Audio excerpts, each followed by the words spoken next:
¿Qué tal? ¿Cómo están todos? Bienvenidos a una nueva programación de Casa AM, escritores y artistas mundiales con su sede en Dublín, ciudad de la literatura declarada por la UNESCO. Y quien les habla, Adonamisa Gaglia, General Director, sí está en inglés, directora general de esta casa, les da la bienvenida. El programa de hoy es gaps o brechas o contradicciones o diferencias entre generaciones o generacionales. Perdón. Esto es muy importante. Sabemos que hay diferencias generacionales, pero conocerlas nos hermanan, porque entonces nos ayuda a comprender al otro, por qué piensa así el otro. Y conociendo estas diferencias generacionales, podemos lograr la comprensión y, por supuesto, podemos lograr la paz. Porque poniéndonos en el lugar de esa generación, vamos a entender por qué ellos piensan así. ¿Por qué hubo un individualismo, un egocentrismo, un teocentrismo? ¿Sí? O sea, de Dios, el centro era Dios en ese momento. En otro el centro era la naturaleza, en otro el centro era el ser humano. Está conociendo entonces el tipo de generación y por lo que pasó, vamos a comprendernos mejor. He aquí la importancia de conocernos y conocer estas generaciones. Y hay generaciones en la parte histórica, hay generaciones en la parte sociocultural, generaciones en la música, hay generaciones en la literatura. Cuando yo hablo de brechas generacionales, fíjense todo el campo que se abre. No es solo la generación, los baby boomers o la generación X o los millennials, sino también, por ejemplo, la generación desaparecida del 20 de los Estados Unidos, que era una generación literaria, ¿está? O la generación del rock, por ejemplo, en música. Sí, hay distintos tipos de generaciones. Y todo esto va llevándonos a que dentro de muy poquito comencemos a hablar de, bueno, tal poeta, que es la próxima tertulia, tal poeta emplazado en esta generación o en este movimiento. ¿Está? Y eso es importante, porque una vez que conozcamos, nosotros vamos a decirnos, yo escribo el tipo de poesía de la generación, me gusta el tipo de poesía que escribía esta generación, porque está la ecoprosa poética que nació con esta generación, me identifico con ellos, aunque yo sea de otra generación, y así estamos logrando la comprensión. He aquí la importancia de conocerlas. ¿Es un tema difícil? Sí, es un tema difícil, por lo que hoy somos pocos los que vamos a exponer. Por ejemplo, si hablamos de literatura, y les hago un paneo muy corto, a Cervantes, por ejemplo, o a Shakespeare, se los conocía como los padres de la literatura. Los maestros eran Goethe en Alemania, Víctor Hugo en Francia. Los críticos sociales eran Dickens, Solá, los exiliados o perdidos, Hemingway, Fitzgerald y los rebeldes, por ejemplo, Lorca. ¿Está? Entonces, si nosotros decimos, bueno, me gusta la poesía de Lorca, me están diciendo ustedes que son rebeldes, como Lorca. ¿Está? De acuerdo al poeta que a nosotros nos gusta, nosotros lo emplazamos dentro de una generación y sabemos qué tipo de literatura van a escribir ustedes también. ¿Sí? Esto es muy, muy importante. Ahora, si hablamos de la sociedad, por ejemplo, las generaciones sociales, ahí sí aparecen los baby bloomers de 1946 a 1964 y a veces se alarga un poquito más, 65, 66. La generación X del 65 al 80, los millennials de 1981 al 96, la generación Z de 1997 al 2012, por ejemplo. ¿Está? Entonces, eso es en cuanto a lo social. Pero después también tenemos la generación de los movimientos. Y ahí aparece el modernismo, ahí aparece la generación perdida que yo les comentaba hoy en Estados Unidos de 1900, en 1920. Ahí aparece la generación del 25 con Scott Fitzgerald, con William Faulkner, por ejemplo. Entonces, fíjense cómo nosotros, conociendo todo esto que yo hice resumidamente, vamos a ver cómo era cada generación. Inclusive, como para resumir todo esto que les voy contando, les podría decir que estas diferencias generacionales no son monolíticas ni homogéneas. Dentro de cada cohorte existen diversas experiencias, identidades y perspectivas. Sin embargo, las tensiones entre generaciones son innegables. Los baby boomers son acusados de egoísmo, los millennials de narcisismo y la generación Z de fragilidad emocional. Sin embargo, también existen puntos de convergencia. Todas las generaciones comparten el deseo de un futuro mejor y en paz. He aquí donde radica la importancia de conocernos y conocer el pensamiento que tiene cada generación. Cuando yo digo, por ejemplo, los baby boomers son acusados de egoístas, y sí, lo vamos a ver en sus escrituras también, ¿sí? Lo vamos a ver en la escritura, así como los demás. Muy bien, dicho esto, paso a mi tema, y ya es un tema un poquito más relajado. Sí, yo ya elegí un tema un poquito más relajado porque después cada uno va a hablar de la generación que eligió. Y yo voy a hablar de las distintas generaciones, pero cómo evolucionó en esas generaciones el amor. El amor, una evolución del amor, un recorrido por las generaciones. En las últimas décadas, la forma en que las personas se enamoran y expresan su amor ha cambiado drásticamente, desde las cartas de amor, escritas a mano, hasta los mensajes de texto y las aplicaciones de citas por Internet.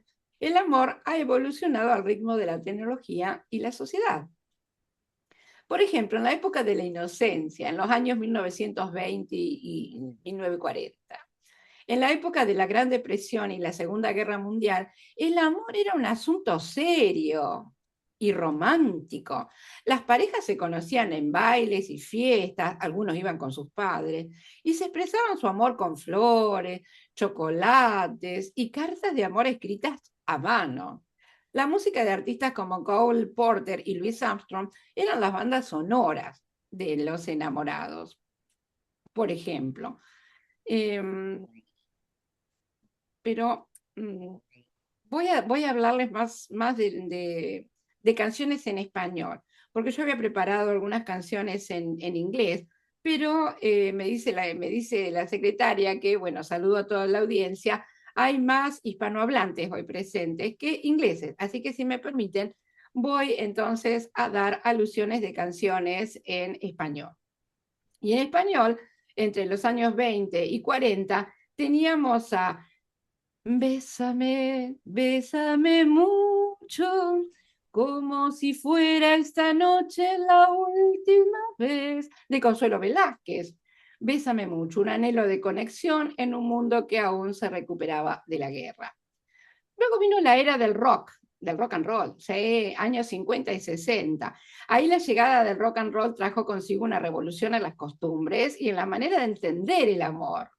La juventud se rebeló contra las normas establecidas, buscando relaciones más libres y apasionadas. La música se convirtió en la banda sonora de un nuevo despertar sentimental. Y ahí teníamos La Plaga llegó y ahora bailamos rock. De Enrique Guzmán, La Plaga, que fue una explosión de energía juvenil y romance desenfrenado. Luego vino la era de la libertad, los años 70 y 80, que fueron una época de grandes cambios sociales y culturales. El amor se liberó de ataduras y prejuicios, dando paso a relaciones más abiertas e igualitarias. La balada romántica se convirtió en el himno del amor, que busca la libertad y la autenticidad. Como dice la canción, ¿quién será la que me quiera a mí? De José José, ¿quién será? Una reflexión sobre la búsqueda de un amor verdadero en tiempos de cambio. Después vino la era de la tecnología, entre los 90 y el 2000. La irrupción de la tecnología transformó la forma en que nos comunicamos y nos relacionamos, y el amor encontró nuevos canales de expresión a través de Internet y los teléfonos móviles. Las relaciones a distancia se hicieron más comunes, Y la música pop se convirtió en la voz de un amor que se adapta a nuevos tiempos. Como dice la canción, ciega, sorda, muda, torpe, traste, traste, testaruda. ¿De quién? De Shakira. Claro, ciega, sordo y muda. Una declaración de amor incondicional en la era de la comunicación digital. La era de las redes sociales fue un boom entre los años 2010 en adelante. Las redes sociales revolucionaron la manera en que nos conectamos con los demás. El amor se hizo más público y visible, compartiendo momentos y emociones en tiempo real. Las canciones de amor se volvieron más íntimas y personales, reflejando la complejidad de las relaciones en el mundo digital. Como dice la canción, solamente tú haces que mi cielo vuelva a tener ese azul, de Pablo Alborán, solamente tú. Una oda, fíjense en oda al amor que ilumina la vida en la era de la conexión constante. Fíjense que estoy hablando de odas y estoy hablando de literatura. La era de las aplicaciones de citas, ya en la actualidad, ahora. En la actualidad, las aplicaciones de citas se han convertido en una herramienta común para encontrar el amor. La inmediatez y la diversidad de opciones han transformado el cortejo en un proceso más rápido y directo. La música urbana se ha convertido en la banda sonora de un amor que busca la conexión y la autenticidad en un mundo que, sin embargo, es digital. Como dice la canción, y yo que pensaba que esto era un juego, y ahora estoy aquí pidiéndote que vuelvas. ¿De quién? De Bad Bunny, John Aguni. Una reflexión sobre la vulnerabilidad y el arrepentimiento en el amor moderno. En fin, el futuro del amor, un horizonte de posibilidades. A pesar de los cambios y las transformaciones, el amor sigue siendo una fuerza poderosa que nos une y nos da sentido.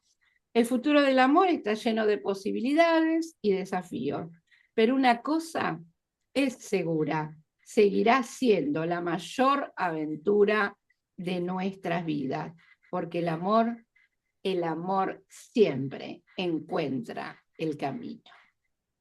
Y así damos comienzo, dándole por supuesto, dándole las gracias a nuestra audiencia que nos siguen siempre y a todos los presentes. Y hoy tenemos a Pilar Bellés Pitarch y a Rebo desde España, al doctor Alonso Coromoto Dávila Cira desde Venezuela, a Nancy Janet Serna Foronda desde Colombia, a Sergio Javier Roda desde Argentina y a Susana Angélica Orden desde Argentina. Bienvenidos a todos.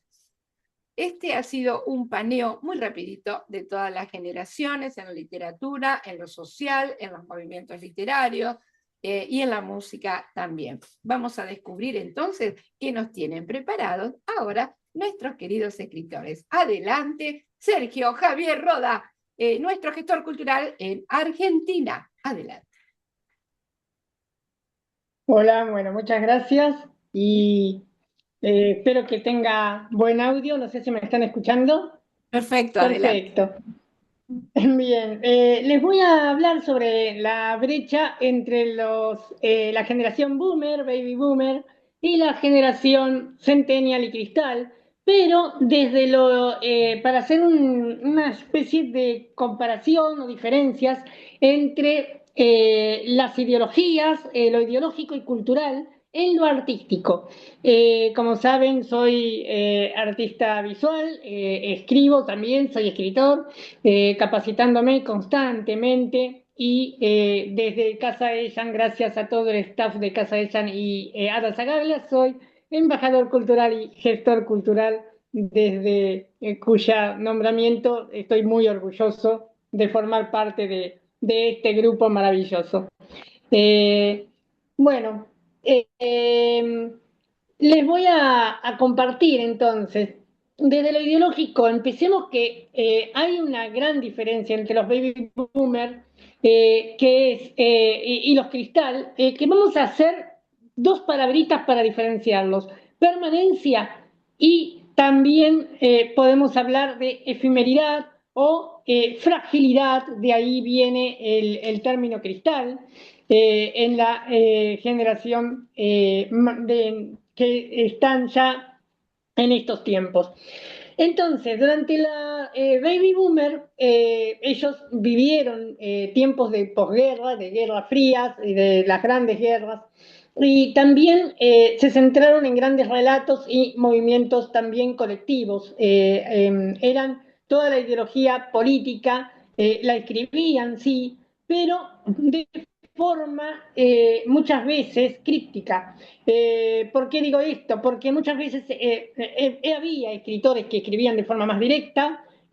Podríamos mencionar un Rodolfo Walsh, un Víctor Hugo en Francia, con Los Miserables, Tolstoy con la Guerra de la Paz, pero también usaban la ironía, como por ejemplo podemos mencionar en esta generación boomer de los tiempos de guerra, una literatura encubierta, vamos a decir, en donde usaban muchas metáforas, muchas situaciones que enmascaraban lo que se quería decir. Ya en contraste con la generación de cristal que escriben de forma más fluida y más transparente. De la misma forma que crean de forma más transparente, porque también hay otra diferencia, es el uso de óleos, de pinturas, el artista de caballete, como le llamamos, o el artista de estudio, ¿no? El que vivía encerrado en un estudio pintando. Yo tengo mucho de eso también, aunque también tengo también algo que me impulsa a salir, porque los tiempos te empujan a veces a cambiar. Si bien no soy cristal, pero también el centenio de cristal tiene un enfoque seccional, que significa que todas las sectorizaciones que nosotros vemos, que vemos el mundo sectorizado, ellos, la generación cristal, buscan las problemáticas o la problemática raíz. Entonces, por eso, cuando nosotros decimos, quizás mucha gente, o he escuchado yo, que no coincido, pero he escuchado que dicen que la generación de cristal no tiene demasiados compromisos o no se compromete, sí hay compromiso, hay activismo también en un artista o en una persona creativa de cristal. Lo que pasa que lo hace de otra forma, lo hace interseccionando todo lo que nosotros vemos fragmentado, separado. Ellos tratan de buscar esta problemática raíz que une todo lo que está arriba separado. Entonces, hay también una vulnerabilidad radical donde se expresan los traumas, las ansiedades, no como una debilidad, sino como el eje central de su propia obra. Ya no una obra no solo artística, sino que el alma, el espíritu está como insertado en la obra que ellos mismos hacen. Entonces acá vamos a ir ahora a otras diferencias.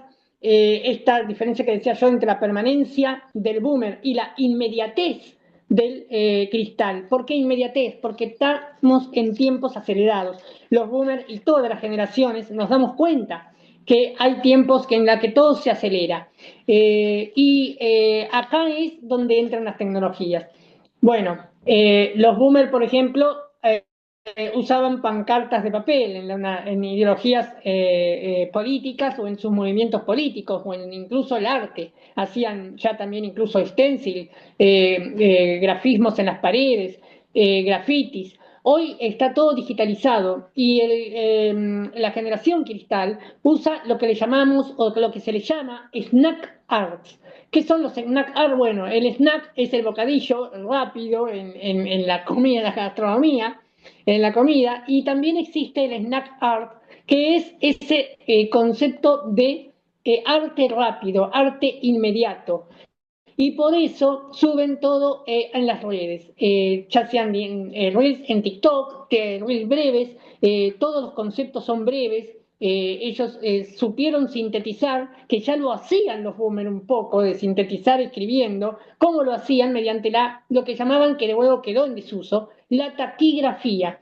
Y esta taquigrafía que usaban para resumir y para escribir más rápido los boomers, la generación de cristal hoy la está usando con otros códigos, obviamente, pero la está usando para escribir, para hablar, para expresarse más rápido, porque saben que el tiempo es breve. Bueno, hago esta diferencia también entre lo que es esa ciencia, que es la taquigrafía, taquigrafía, que yo no la alcancé a estudiar tampoco, pero sí mi hermana, y sí tenía sus libros de taquigrafía, que eran todos cuñas, todos simbolitos para escribir. Bueno, ya con esto creo que ya quedamos. Para terminar, voy a cerrar rapidito las características. Si vamos a lo análogo, los materiales que usaban los boomers, óleo, acrílicos, esculturas en piedra, metal, fotografía química, la fotografía analógica, ¿no? Usaba también revelados químicos, intervenían los químicos e intervenían los revelados, como el grupo Fluxus, como, ay, se me fue este gran artista que usaba fotografía de los tiempos de los 60. Bueno, grandes artistas tenemos como las del pop art, Wandy Warhol, acá en Argentina Marta Minujín, Felipe Noé, que si bien no es propia de un boomer, sí Felipe Noé coexistió e interactuó con movimientos activistas de generación boomer, y también tenían estos códigos en donde también se interrelacionaba generaciones de antes de los boomers con los boomers. Alonso, que también es un gran artista nuestro de aquí. Esto se va a expulsar o impulsar en movimientos como lo que se llama Latinoamérica Arde, y va a estar en muchos lugares, en muchos puntos de Latinoamérica, y obviamente Argentina no es la excepción. Tucumán arde, Patagonia arde, así vamos a tener muchos. Arde en un sentido simbólico. Hoy la Patagonia está ardiendo de forma literal, desgraciadamente. Bueno, los procesos. El error es costoso, definitivo. Existe un respeto también sagrado por el original, único e irrepetible. El artista boomer tenía un significado del original, o respetaba mucho el original, y también cerraba la obra, en el sentido, en la jerga del artista, cerrar la obra y terminarla, darle un fin a la obra. En el caso de la digitalización de los artistas cristal, no cierran la obra, sino que la dejan, es un cierre fluido, en donde en cualquier momento vos podés tomar el archivo y volver a retocarlo y volver a hacerle modificaciones. O sea que el cierre de la obra es fluido, o está entre comillas. No hay un cierre de una obra como la que yo puedo pintar en un pedazo de madera o en un lienzo, y decir, bueno, mi obra ya está culminada, ya está terminada. Bueno, así es como también tenemos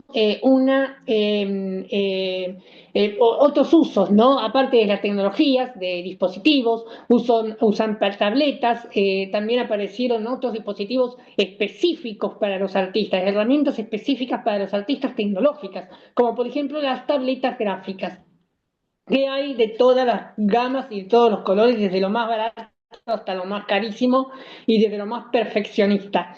Y estas tabletas gráficas sirven como lo que el boomer usaba el atril con un cuadro, con un pedazo, con un soporte, un bastidor para pintar. El soporte, el bastidor del artista de cristal es la tableta gráfica, su dispositivo de celular, su computadora. Y allí es también cuando también integran otros dispositivos que conectan a los dispositivos generales que ya mencioné, que son, por ejemplo, las impresoras 3D, que las conectan a una tableta gráfica, la pueden conectar a cualquier dispositivo para imprimir y hacer estos modelados 3D. Sirven tanto para stop motion, para animaciones, para incluso sacar modelos o moldes de plástico. Hoy en día también tenemos impresoras 3D de diferentes materiales, no solamente de plástico, de metales, desde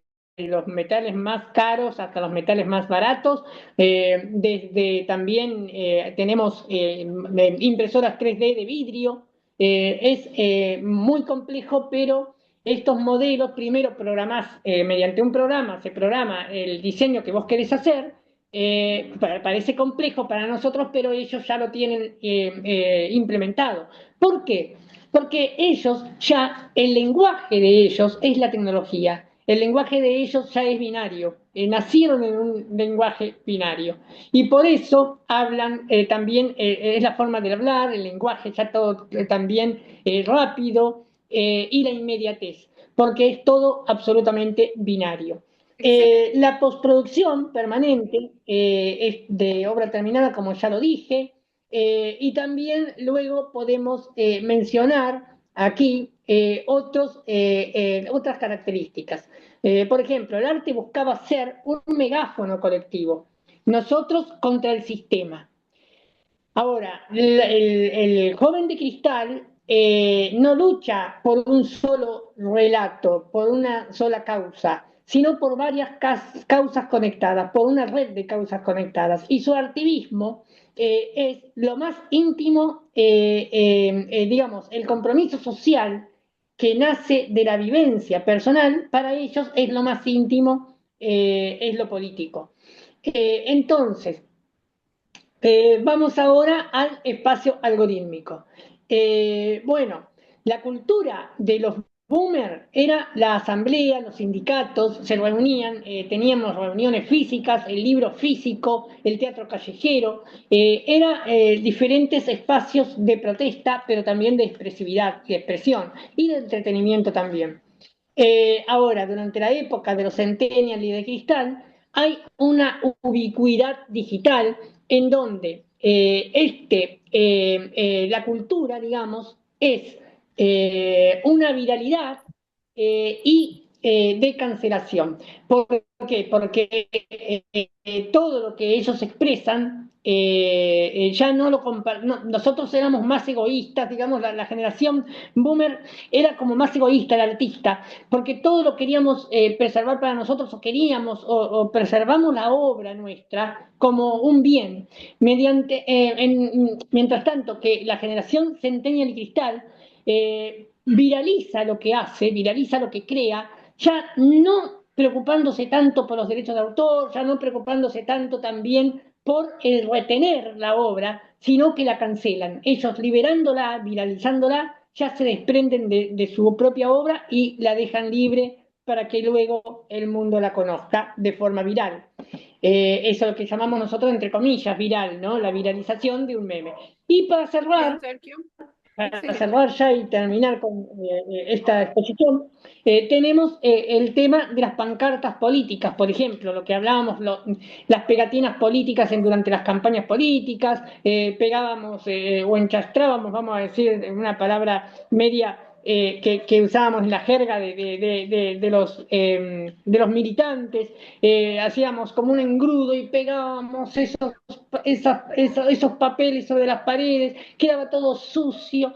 Después los políticos no se preocupaban, no se hacían cargo por la limpieza, pero ahora con el tema de lo digital, ya, creo que me colgué acá, con el tema de lo digital, ya ahora es más limpio lo que son las campañas políticas y lo que eran pancartas de Claro, papel, porque ahora es todo a través de ahora son internet, papel. ahora, claro, es diferente. Y Total. tú Entonces, hablaste, el meme, me encantó, lo que le Sergio. llaman meme, con esto cierro, lo que le llaman meme es la pancarta de política de antes. De Bueno, espero que antes. les haya gustado Me esta encantó. exposición.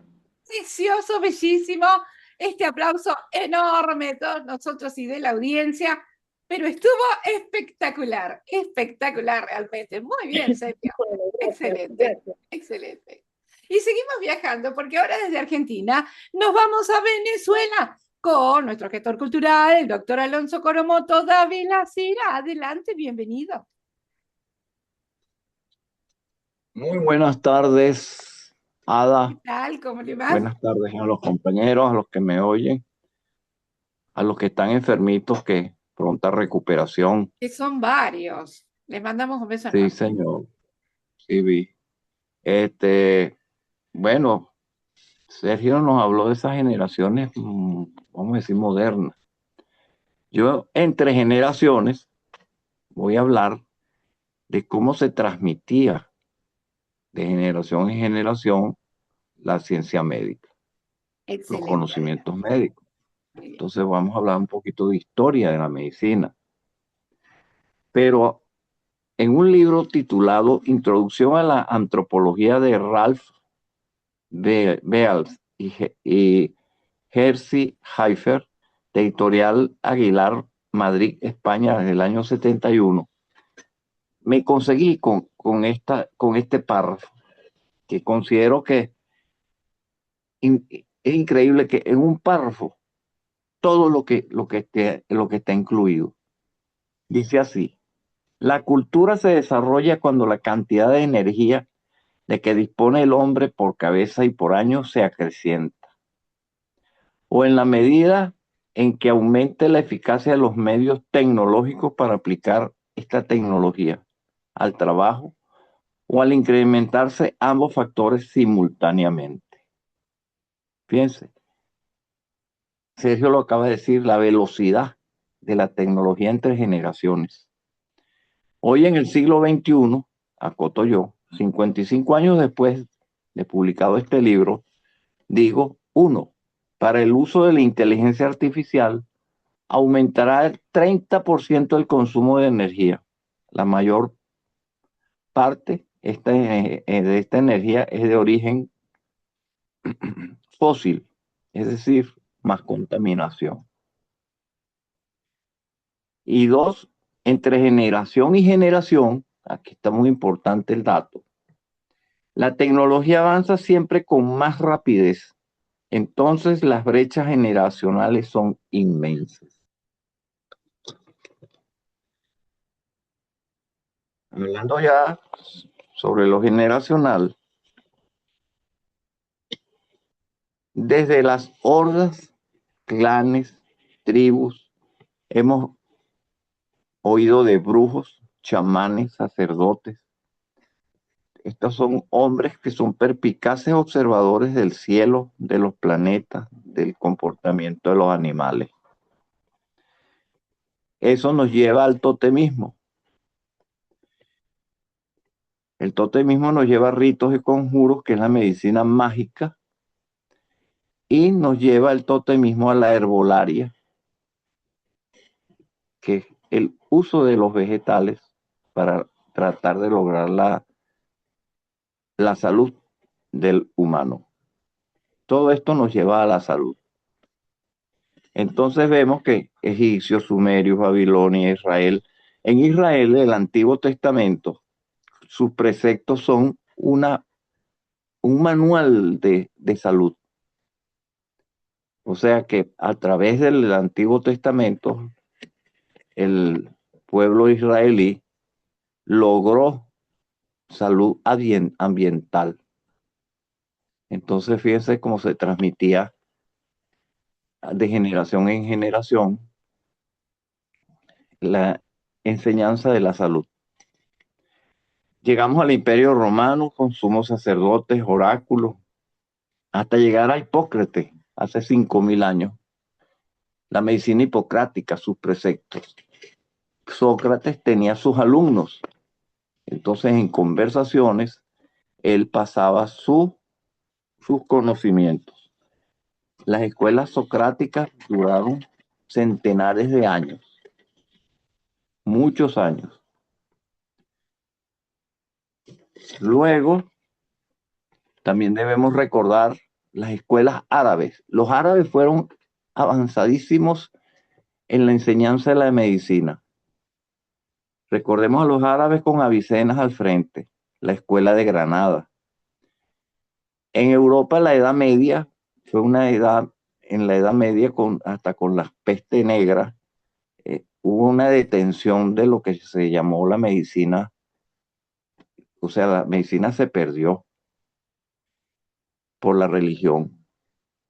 Pero en la Edad Media comienzan los alquimistas buscando la piedra filosofal y logran grandes avances en la química. Y llega el renacer de la humanidad. ¿Cuál fue ese renacer? El renacimiento. Y aquí en Europa vemos lo que ya yo hablé en otra tertulia, que gracias al Camino de Santiago se crearon hostales, hospicios, hospitales. Aparece la figura del enfermero, la figura del médico, ya considerado como profesión. Se abrieron universidades, al principio con los principios hipocráticos y la medicina árabe, el andaluz ibérico. Se inicia el estudio de la anatomía y la disección. Ahí pasaban de maestro a alumno y después los alumnos seguían. O sea, era una cadena. Hasta llegar de verdad, al Renacimiento, donde hasta en el arte vemos las patologías que se veían en la época. El método científico. Por aquí comenzó la causa y efecto. Se inventó el microscopio, bacteriología, medicina preventiva. Hablando de Venezuela y el resto de América, aquí nos llegó España. Se trasladaron los conocimientos de Europa y recordemos también en América que los sacerdotes hasta trepanaciones de cráneo hacían. A mediados del siglo XVI se fundó la primera cátedra en Caracas, en la Universidad de Caracas, con el doctor Lorenzo Camping y Ballester. La primera clase fue el 10 de octubre de 1763. Fíjense, ya se estaba pasando la medicina española ya a los criollitos, a los venezolanos. Ese mismo médico, el 14 de mayo del 77, fue nombrado por Real Cédula protomédico y lo ejerció por 20 años. El protomedicato era, antiguamente, los estudios de medicina, se hacía protomédico y luego hacían un examen para lograr el título de licenciado en medicina. En la antigua Universidad Pontificia de Caracas, las materias eran filosofía, teología, las lectoras de Hipócrates, Sócrates, es decir, los clásicos griegos, aún sin los avances científicos del futuro. Durante la Guerra de Independencia, 10 al 21, la medicina estuvo en manos de cirujanos europeos. Medicina de guerra, cirugías de mutilación, amputaciones, sin tecnología alguna para mitigar los dolores. No había anestesia. Ya el Libertador había fundado la laica Universidad Central de Venezuela y ordenado que se dictaran las siguientes materias. Bolívar en el año 17. Principios de botánica, anatomía, fisiología, elementos de medicina, química y materia médica, medicina clínica y principios de cirugía. Ya se enseñaban los avances de la medicina. Se comenzaron a hacer estudios sistemáticos de la herbolaria nacional, el uso de la quinina para el paludismo y la malaria. Los conocimientos de las viejas Europa llegaban en los libros, con los instrumentos quirúrgicos y los de laboratorio. Acá debo recordar al doctor José María Vargas, médico, graduado en la Universidad Central de Venezuela y con estudios en Europa.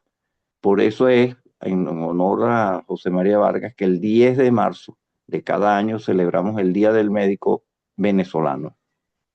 Él murió de una neumonía en Nueva York. Y además fue el primer presidente de la República de Venezuela, muy breve, ya que fue derrocado por los militares. Él introdujo lo más reciente de la tecnología médica en el país y fue un gran educador. Concuerdo, abriéndose la gran brecha generacional con los médicos anteriores a la independencia. O sea, hubo un salto de médico pre-liberación y después de la liberación.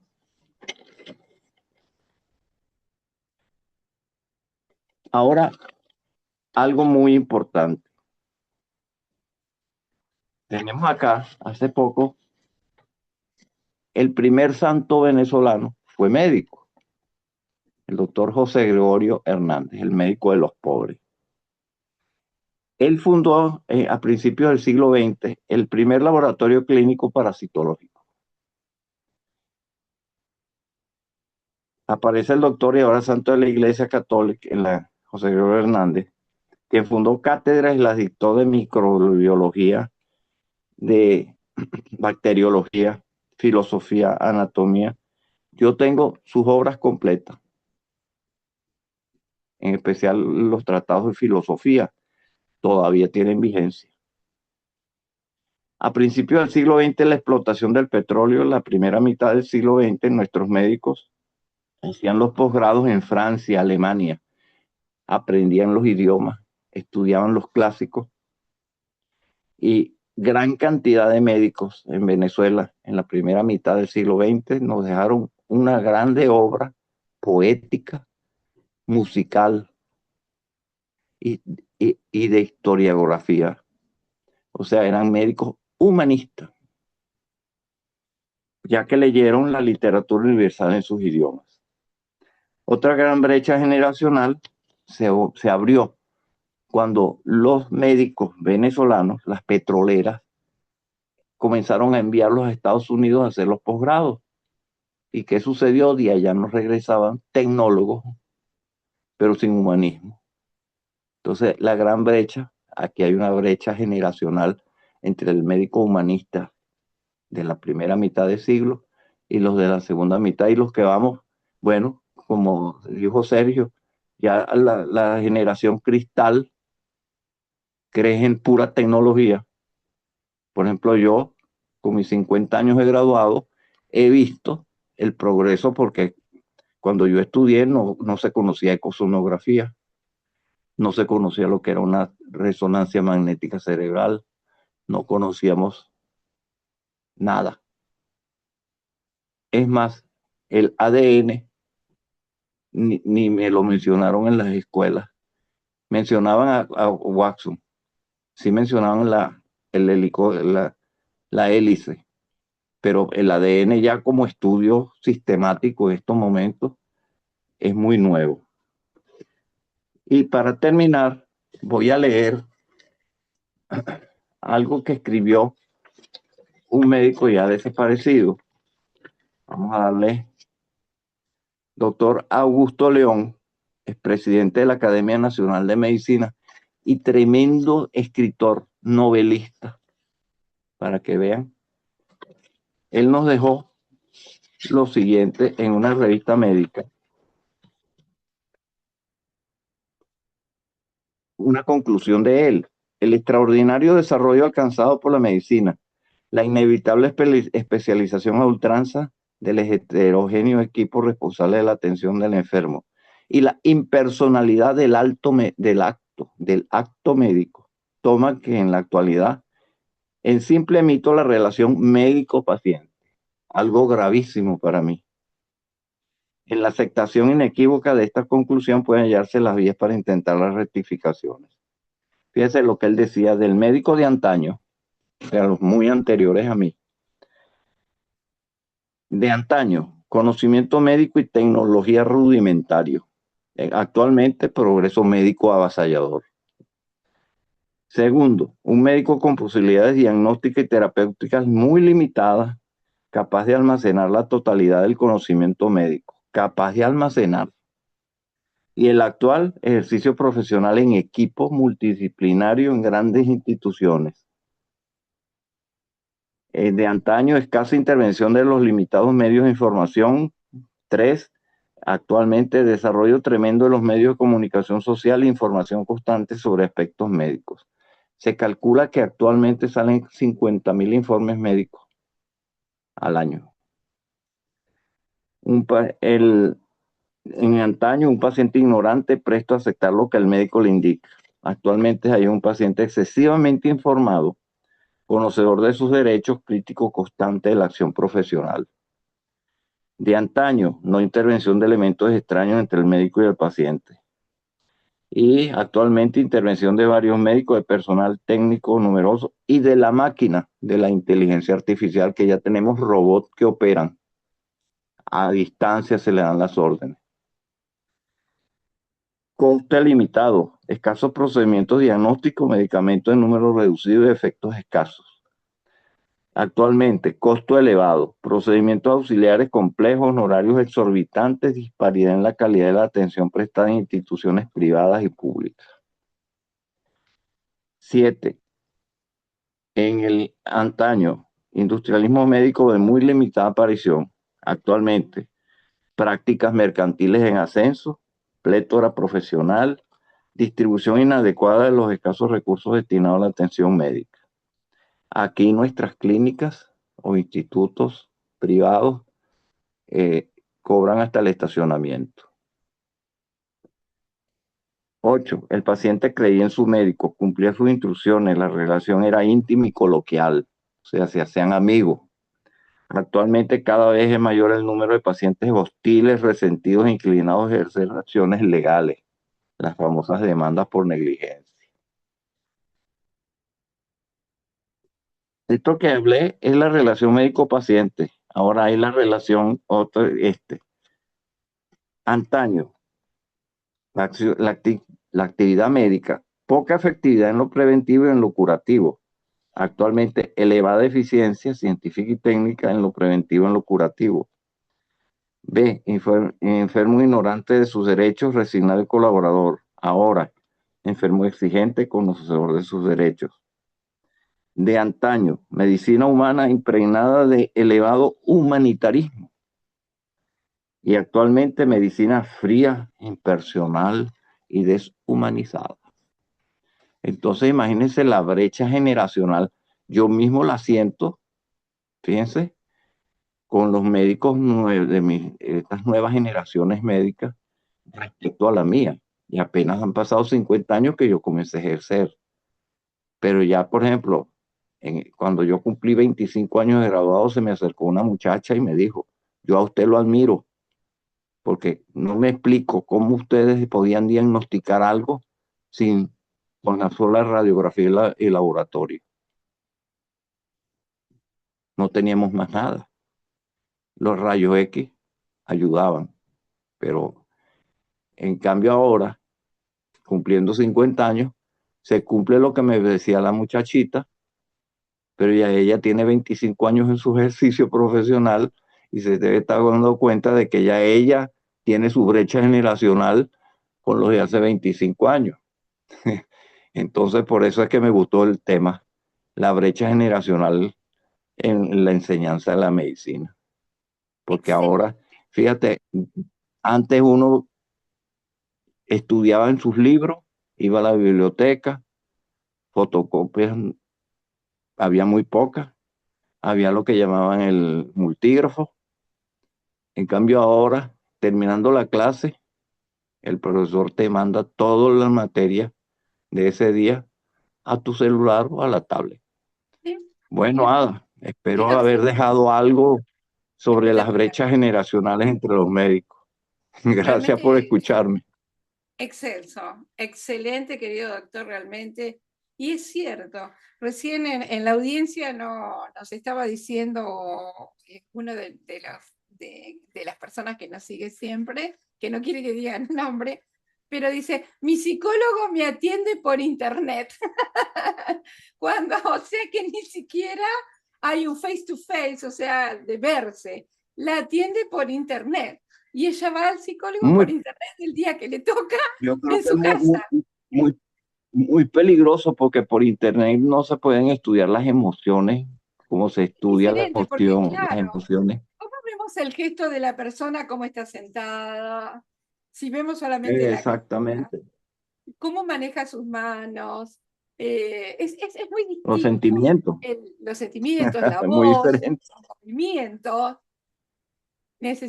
Bueno, ellos dicen que tienen otras pautas, que pueden ver otras cosas. O vieron también que ahora la IA nos dice, ¿qué tal? ¿Cómo estás? ¿De qué quieres hablar hoy? como si fuera un psicólogo, ¿vieron? ¿Te sentís bien? ¿Querés que cambiemos de tema? Así es. Así es como trabaja la IA, ¿vieron? O, por ejemplo, dice, porque nosotros estamos aquí en la Tierra. No, que nosotros, vos sos una máquina.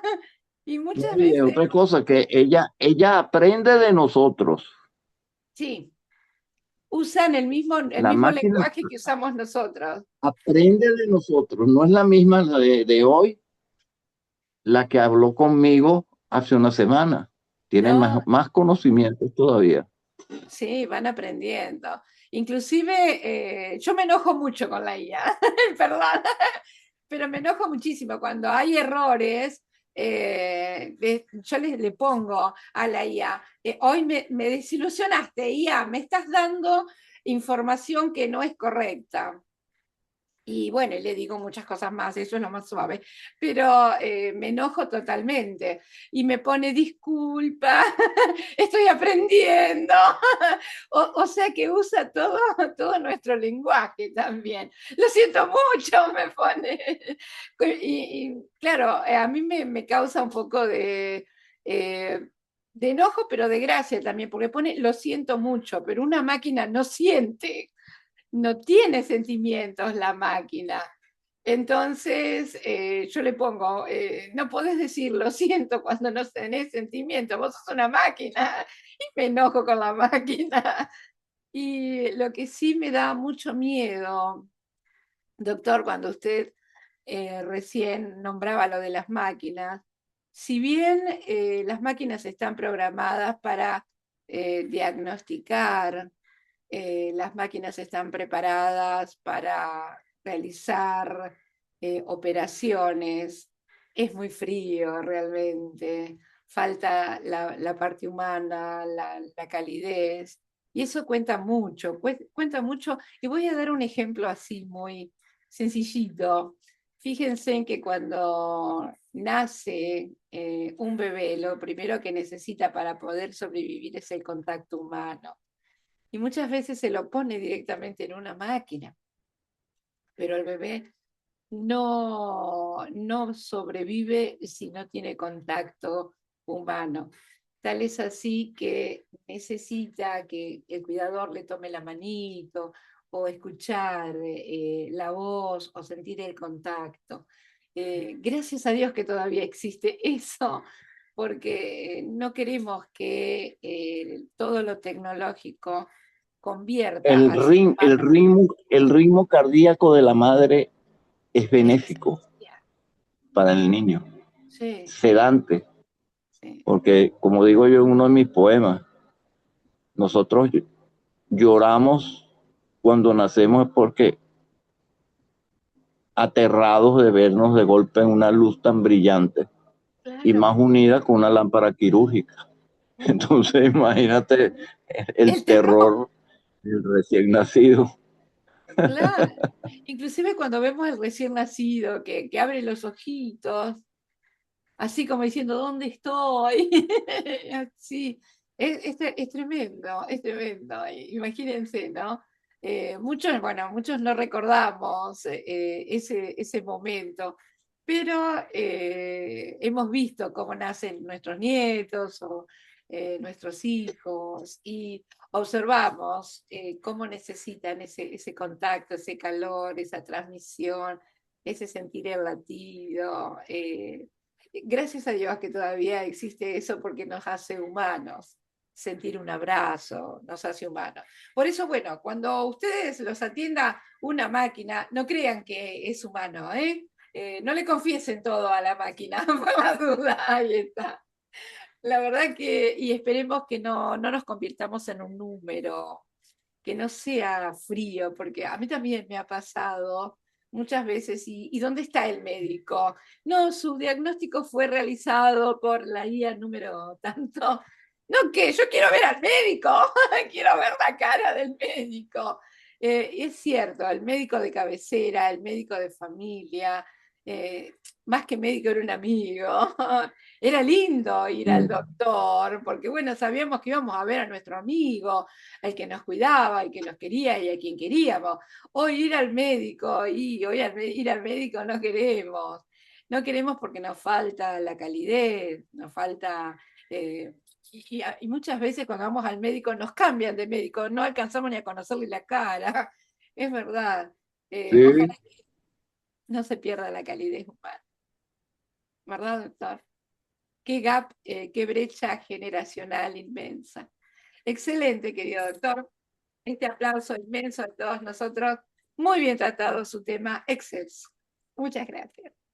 ¿Cuánto? Uy, mandan salud un montón. Genial, dice la audiencia, nos encantó.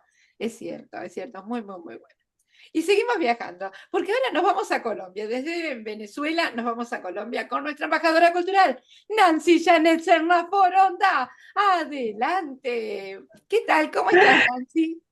Mi bella audiencia, colegas, a todos los abrazo con amor, pero especialmente con la importancia de avivar la paz y seguirla. Entonces, solo saludos fraternos para todos. Bueno, les cuento que les voy a hablar un poco de acá del país, la importancia, o sea, las semejanzas y diferencias generacionales en Colombia, donde también les voy a hablar un poco de la música y de esas tradiciones que han prevalecido y se han sostenido por muchas décadas.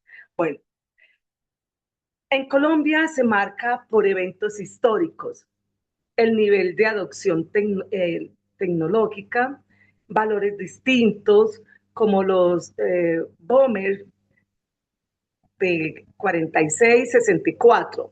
Valoran la estabilidad y el trabajo duro.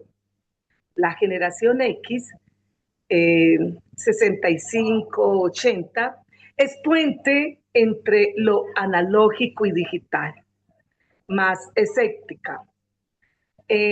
Los millennials del 81 al 96 son nativos digitales, buscan experiencias y flexibilidad, mientras que la Gen Z, centennial del 97 al 2012, criados en lo digital, priorizan la autenticidad y lo social. Y la generación alfa, del 2013 en adelante, vive completamente inmersa en la IA y la tecnología avanzada. Ahora, las características por generación. No sé cómo se dice, no, sí, o sea, los baby boomers, se dice así, mi bella Ada. O sea, Excelente, baby boomers, muy bien.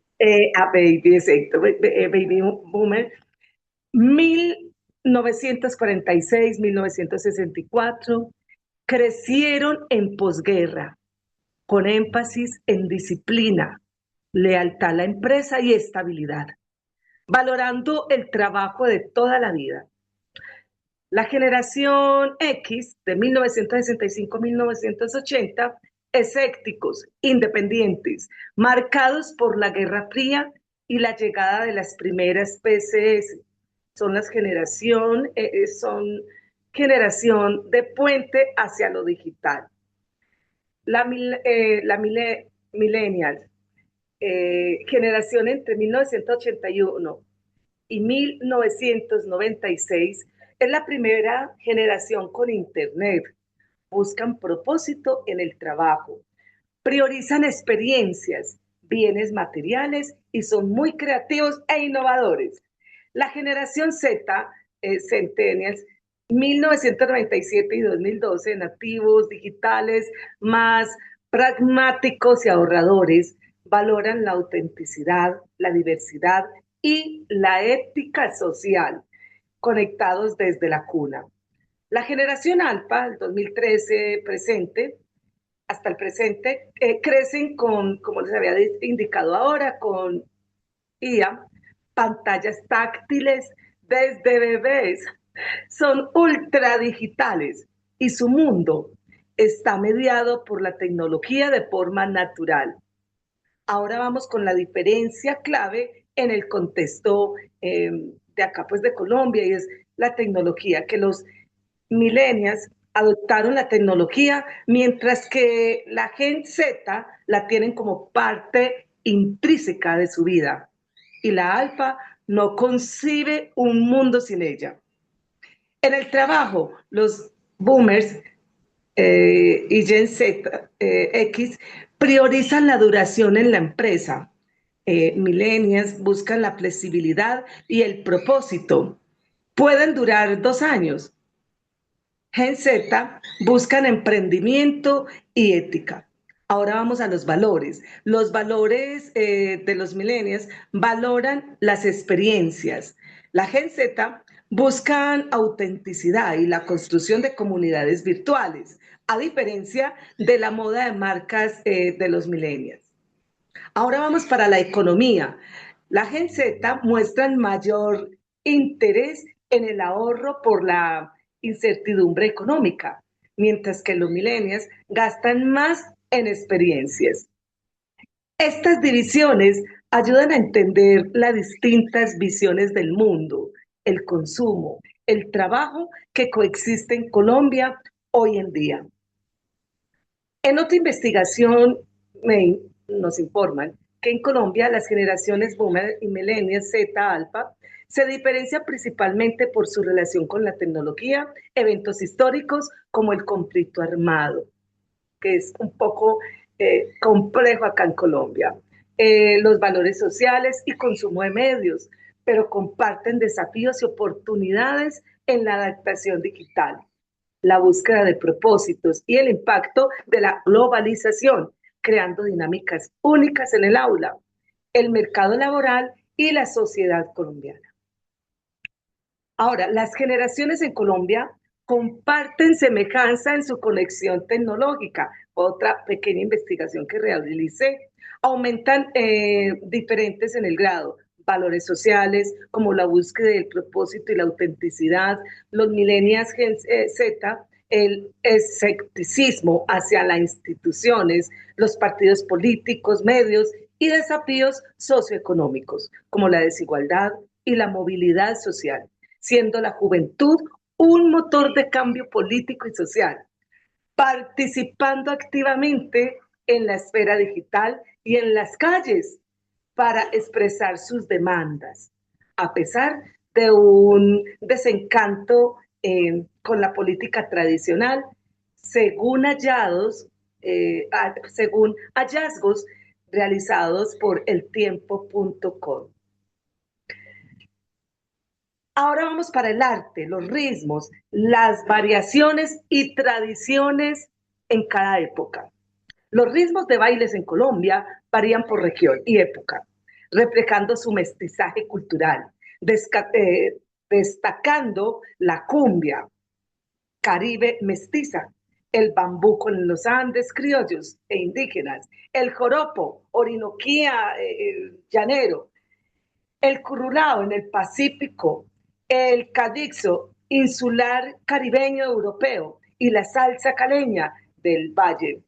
Este sí es más moderna, urbana, evolucionando desde danzas coloniales a expresiones contemporáneas, como la salsa choque, desde danzas coloniales, bueno, también ahí está la champeta en la modernidad, siempre con fuertes raíces en las tradiciones precolombinas, africanas, europeas. También se tiene o sea, no que se tengan, sino destacar esos ritmos tradicionales que aún se conservan en muchas regiones. Y eso es lo que se le va enseñando a cada uno de las nuevas generaciones, para que se salvaguarde esa tradición. En mi caso, o con mi familia acá en el territorio en el que vivimos, tenemos grupos desde niños, jóvenes, adultos mayores, y también personas en situación de discapacidad o con capacidades diversas. Es informándoles a ellos, transmitiéndoles a ellos la importancia de salvaguardar legados costumbristas y de que para todos tenemos puertas abiertas, o sea, no somos diversos, de verdad. Entonces, en la costa Caribe, la cumbia es un símbolo nacional. El bullerengue, el mapalé, el porro, el vallenato, paseo, merengue, puya, son de negro, chandé y garabato. En la región andina está el bambuco, el baile también muy tradicional, pasillo, torbellino, guabina, sanjuanero, rajaleña, el bunde tolimense, la guaneña y la danza criolla. En la región pacífica, el currulao, el más representativo, el bunde, la jota chocuana y el cerecesé.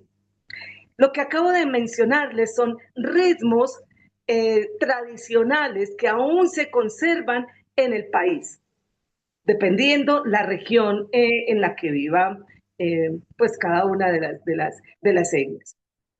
Colombia, generaciones, diversidad cultural, étnica, diversa, pluriétnica, donde la moda, música, entre otras artes, se sumerge, se aprende, desaprende y reprende. Muchísimas gracias, Bellada. Me encantó, precioso, realmente. Y eso es bueno, rescatar de generaciones anteriores las costumbres, las danzas, ciertos trajes tradicionales también. Eso es importante. Además, tenemos que conocer, por supuesto, a las generaciones anteriores y conservar esas raíces. Me encantó, precioso. Con el Acá mayor de están los aplaudiendo un gustos. montón y están pidiendo, adivinen qué están pidiendo ahora. La cápsula. Cápsula. Muy Claro bien. que sí, Bellada. Adelante. Esta cápsula es pequeñitica, pero va a llenar muchísimo el espíritu, el alma. Y dice lo siguiente: la vida es un espejo y te devuelve lo que tú le das. Cápsulas para el diario vivir. La decisión depende de ti. Cantó, bellísima, Nancy. Este beso y este aplauso de todos nosotros es para ti. Excepcional, Bendiciones excelente, infinitas. muy, muy, Gracias, muy Bella. bien. Y seguimos viajando, porque ahora desde Colombia nos vamos a España. Sí, abuela, hoy está Rebo, ¿lo vio? Sí, allá está. Muy bien, con todos ustedes, nuestra embajadora cultural y gestora cultural Pilar Belli Pital y nuestro embajador plumífero Revolution. Bienvenidos, ¿cómo están? Hola, buenas noches desde España, aquí escuchando atentamente porque está muy interesante la tertulia hoy. Sí. Yo, como profe, voy a hablarles de la educación de las hijas o de las mujeres, cómo se educaban las hijas en los años 60 y cómo se educa actualmente. Yo escuchaba a mi madre que hablaba de que bordaban en la escuela, de que había escuela de chicos, escuela de chicas, lo que se llamaba la sección femenina. Pero yo eso no lo he llegado a conocer. Yo ya he estado en escuela mixta y prácticamente los mismos contenidos para chicos que para chicas. Estábamos todos en la misma escuela. Entonces la educación en los años 60 buscaba consolidar ese modelo de familia tradicional, ¿no? Las hijas se las marcaba desde la ideología franquista, enfocada a ser el ángel del hogar, la perfecta ama de casa. Y la educación primaria ya era obligatoria en aquella época, pero no se cumplía, porque muchos hijos o hijas cuando podían trabajar, los quitaban de la escuela y los llevaban a trabajar, porque había necesidad. Entonces, la sección femenina en los años 60 se ocupaba de educar a las hijas especialmente. Y en España tuvo un gran papel, ya que formaba a la mujer como esposa, como madre y como ama de casa, y también adoctrinamiento patriótico religioso, ya que era impartido por las instructoras de la sección femenina o en los pueblos pequeños, incluso por las propias maestras. Con énfasis la economía doméstica, la costura, el bordado, y también les hacían educación física, porque querían que estuvieran sanas. Y las preparaba a las niñas para sus roles tradicionales que se pretendían desde la dictadura en ese momento.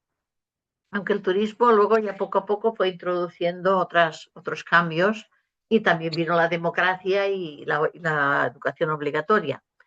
Sí que decir que los niños y las niñas había escuela de chicos y escuela de chicas, incluso en pueblos muy pequeños que había muy pocos niños y pocas niñas. El objetivo principal era prepararlos para el matrimonio, la maternidad, y tenían las niñas asignaturas diferenciadas. Por ejemplo, además de la formación religiosa que se estudiaba en el catecismo, tenían labores del hogar, costura y economía doméstica. Y que, como digo, la sección femenina era los que lo impartían principalmente. y también tenía una fuerte énfasis en la religión católica y la doctrina nacionalsocialista, es decir, también había un adoctrinamiento. La educación primaria, entonces, la que se llama educación general básica, duraba de 6 a 14 años y obligatoria en teoría, ¿no? No pasaba nada si no iban al colegio.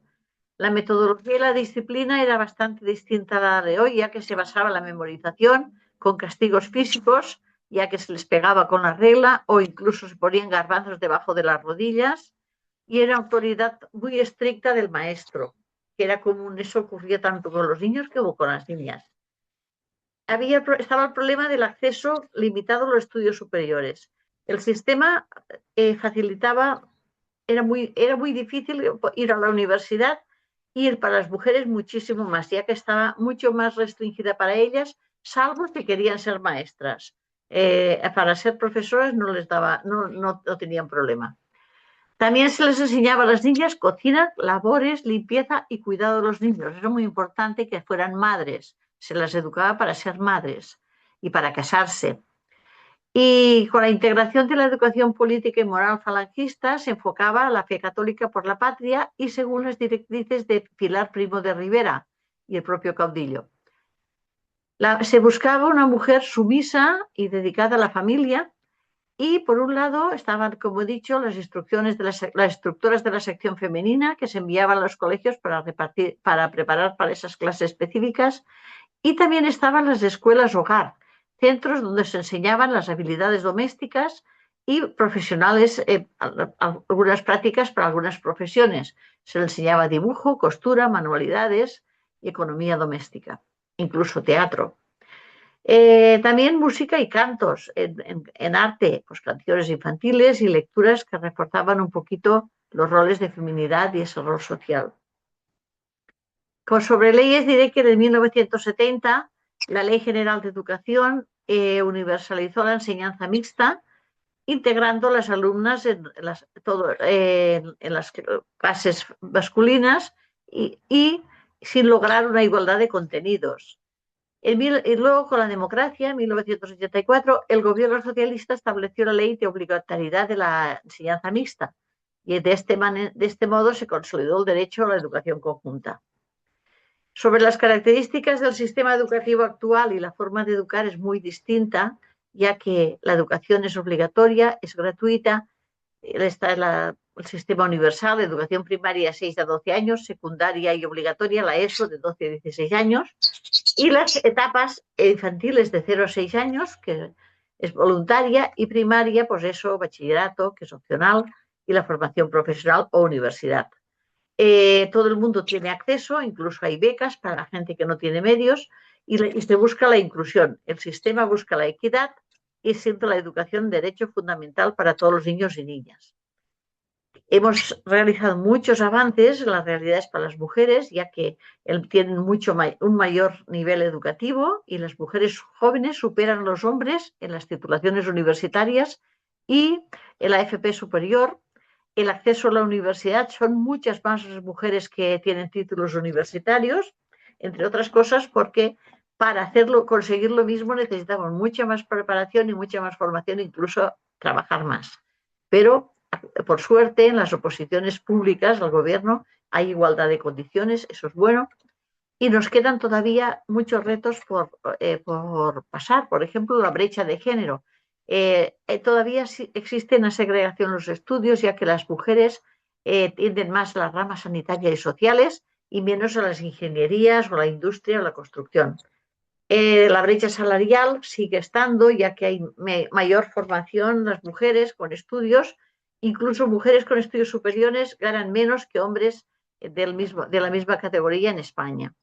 En resumen, la educación de las hijas de España ha cambiado muchísimo, es un pilar del progreso social, con igualdades de acceso y altas capacidades, pero aún nos enfrentamos a los desafíos como eliminar los sesgos de género y la elección de carrera en la igualdad laboral. Y como no, le voy a dedicar un poema a esta mujer libre actual que ha superado todos o casi todos estos márgenes, ¿no? Voy con el poema. Mujer libre. Fuiste manantial de pobre esperanza, sociedad que te cosía el aliento, para ser la madre y esposa abnegada, esperando recibir el sustento. Ángel del hogar para tu marido y fuente de educación y enfermera, las finanzas y crianzas siempre alerta, cerrada a ociosidades sin sentido. Los cambios vinieron como caminos que te llevaron a oportunidades, leyes que acompañaron tu destino, mujeres en las universidades, mujer actual viviendo su gran sueño, pero una brecha salarial, mujer libre que nunca tendrá dueño, libre de la sociedad patriarcal. Pues un abrazo desde España. Aquí estamos Pilar Bellés y Rebo para lo que necesiten. Una belleza. Acá la abuela dice, ¡ay, me encantó! Dice Un la besito, un besito. Un besito. Un Ahí besito, está. abuela. Muy bien.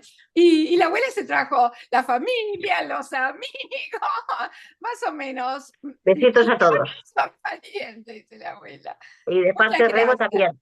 Qué Que hoy no se está quieto importante. hoy. Hoy no se está quieto. Y no, está hermoso, está bellísimo. Ahí está, un beso enorme arriba. ¡Ay, qué bonita esa imagen! Me encantó. Y realmente qué importante, ¿no? Cuánto avance en lo que era la educación en otras generaciones a lo que es hoy. Y seguimos luchando, y seguimos avanzando, y seguiremos realmente hasta que el concepto sea para ambos igual, que tanto la niña pueda seguir cualquier carrera como el niño pueda seguir cualquier carrera y que sea reconocido, que sean reconocidos ambos con el mismo sueldo, como corresponde. Muchísimas gracias, Pili.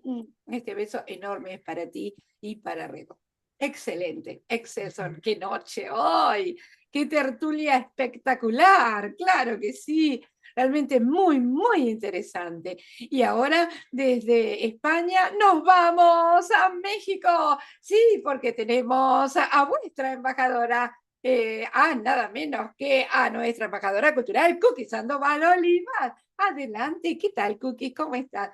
Con algunos inconvenientes, pero gracias a Dios te vemos preciosa. Bienvenida. Gracias, Adita, sin poderme reír, pero bueno, me da mucho Así, gusto estar así, aquí. eso, Así. hacemos así. Ahí está, muy bien. Pero Bienvenida. bueno, Adita, no sé Despacito. si será posible que comparta 3 diapositivas. Sí, cómo no. Ya te habilitamos entonces para compartir. A ver, un segundito.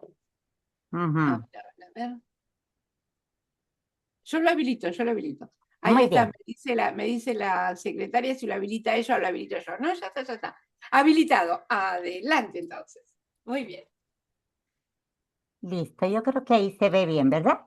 No vemos nada, tenés que poner donde dice share, compartir, donde está la Sí, pantalla, aquí está la ya. flechita verde. Ahora sí, bellas Ahora sí. generacionales. Muy bien, y vemos también en las letras azules desde 1902 a 1963. Muy bien, adelante. Muy bien. Bueno, pues es un gusto estar con todos ustedes, como siempre, los temas muy emocionantes. Hay tanto que investigar, tanto que decir, y este es el espacio perfecto donde nosotros podemos hacerlo. Gracias una vez más, Adita, porque este año entraste con todas las pilas, nos trae revolucionados.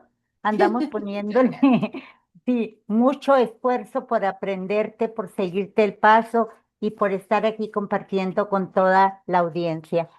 Dentro de las brechas generacionales o ese gap que tú nos pusiste ahí como un reforzador para iniciar, yo pensé en la familia, ¿sí? En cómo hablar un poquito acerca de mi abuela que nace en 1902, mi madre en 1923, mi hermana en el 48 y su servidora en 1963.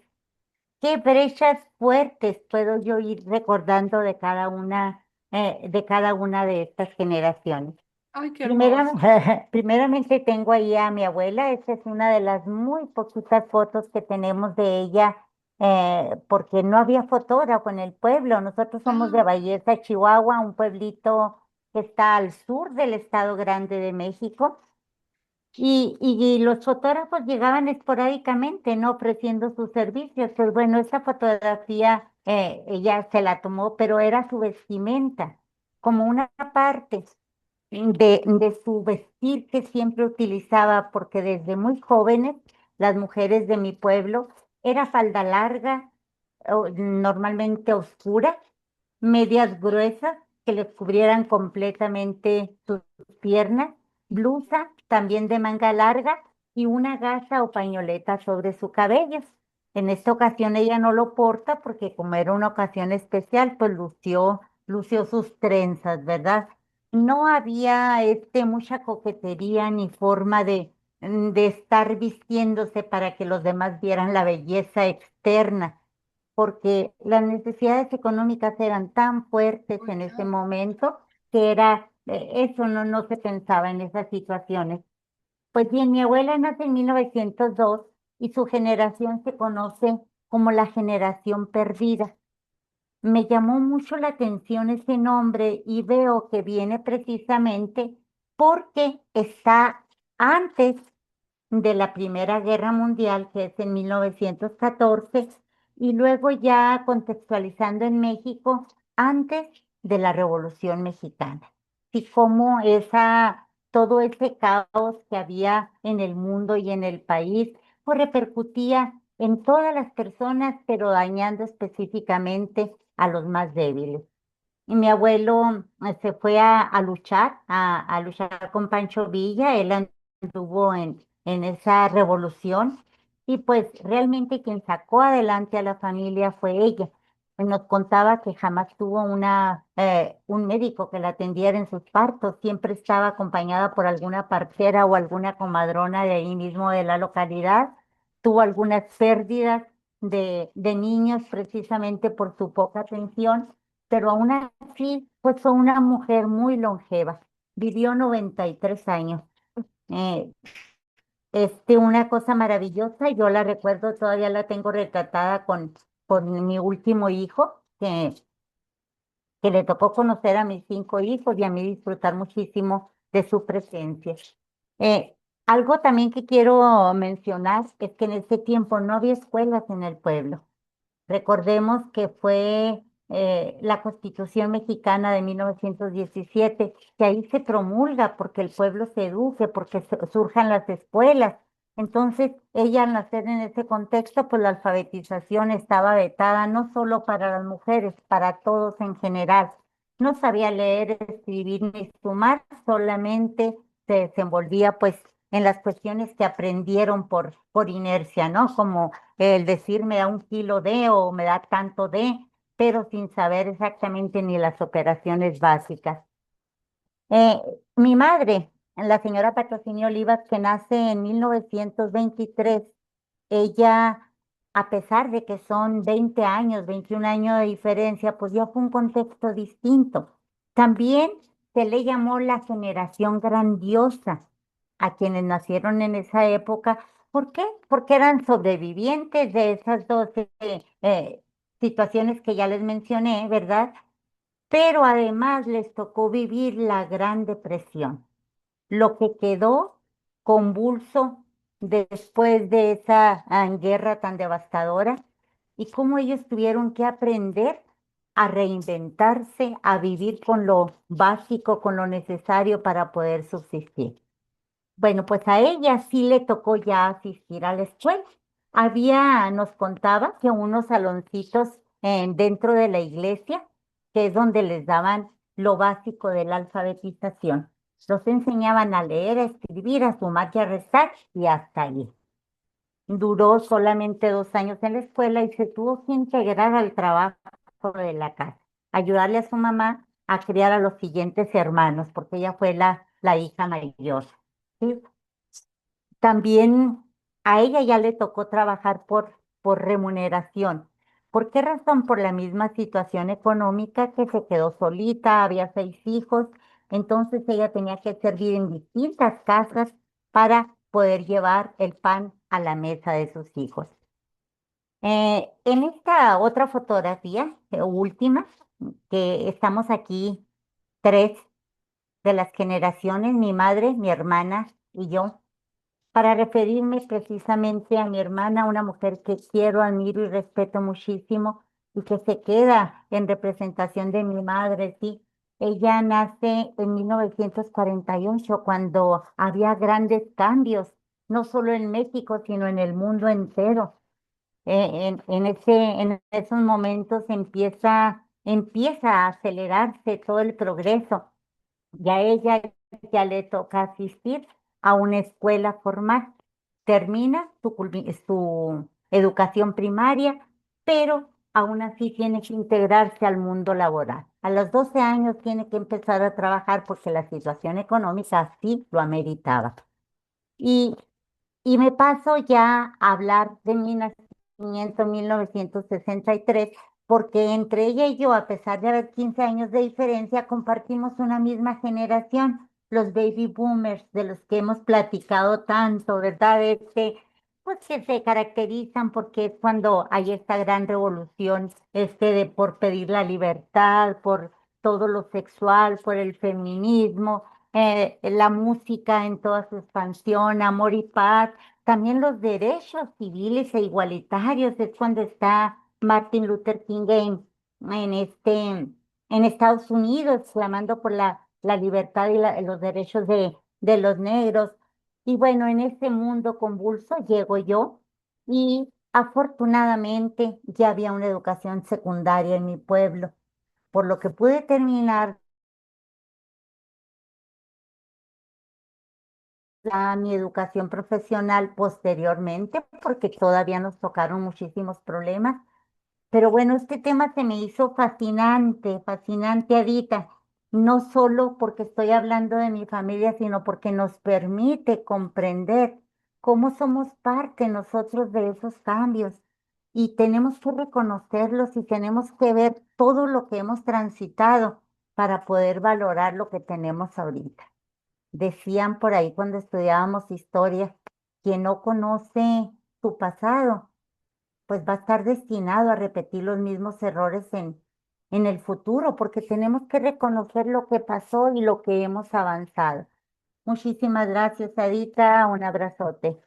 Espectacular, excelente, qué grandioso. Las generaciones a través de tu familia. Y esto nos permite entender por lo que pasó cada familia, cada generación, las dificultades, ponernos un poquito en sus zapatos, en su lugar, y el por qué ellos eran así, porque luego las generaciones que siguen muchas veces no conocen todo esto si nosotros no se los mostramos. Así que muchísimas gracias. Este aplauso enorme de todos nosotros, felicitaciones, realmente espectacular. Muchísimas gracias, Cookie. Excelente. Y seguimos viajando porque ahora, ¡ay, cuántos, ay, cuántos mensajes! Bueno, digo, ¿sí? Bueno, viva México, sí, bueno, hay muchos que son de distintas generaciones hoy de los presentes. Y es cierto, nosotros somos testimonio, cada uno de nosotros y nuestra familia somos testimonios de distintas generaciones. Y ahora la audiencia saben que esto no está sacado de los libros, que nosotros estamos dando testimonios de estas generaciones. Así que nos están agradeciendo con unos saludos espectaculares, con mucho amor. Así que un beso enorme para todos. Muchas gracias. También dicen de Portugal que hay, también hay, ¿sí? ¿Sí? ¿De verdad? ¡Qué lindo! ¡Qué hermoso! ¿De qué parte?